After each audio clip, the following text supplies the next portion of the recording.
Coverage you can count on begins tonight with new information on a suspected puppy mill in Edgefield County. Nearly 300 animals were taken from a home on Holmes Pond Road. That's off Airport Road near Johnston. The picture is courtesy of the Edgefield Daily. And we appreciate that. Callie Abel there, arrested yesterday, charged with 7 counts of ill treatment of animals. She's out of jail now on personal recognizance.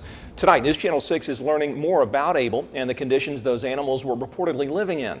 News Channel 6's Ashley Bridges talked exclusively with the woman who warrants show, tipped investigators off to this whole thing. Ashley is live in the newsroom with our exclusive report tonight.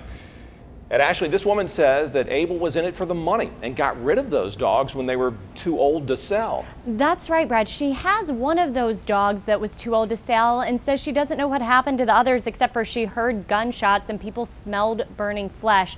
Neighbors said they did everything they could to try and help these animals, but there's one woman who finally saved them.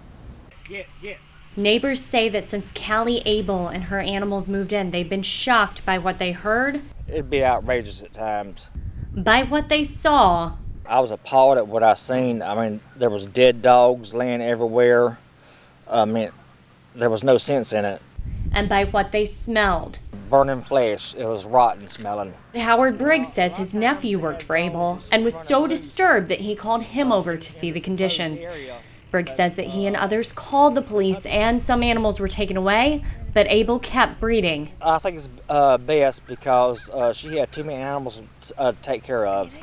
I think it was just a pet, a puppy mill. That's what it was. It was a puppy mill.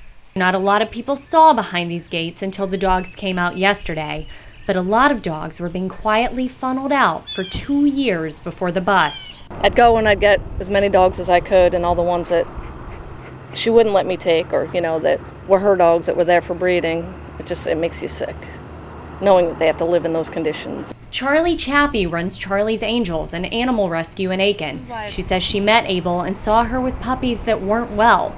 To get them out, she says she acted undercover for more than 2 years, making fake friends with Abel and claiming to be a breeder herself. I pulled dogs out and got them to Humane Society and got them the evidence to get what they needed. It's hard to imagine anybody not loving this little guy, but you can probably tell he's still a little shy and scared.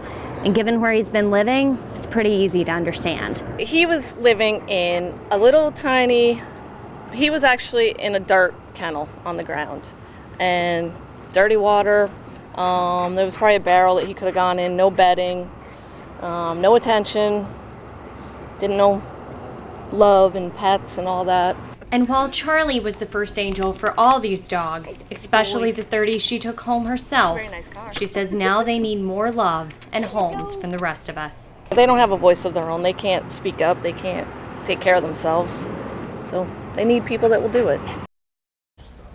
Charlie says Abel even threatened to kill her if she ever told anyone about the alleged mill. The 7 charges so far are all misdemeanors, which carry a max of 60 days in jail per charge.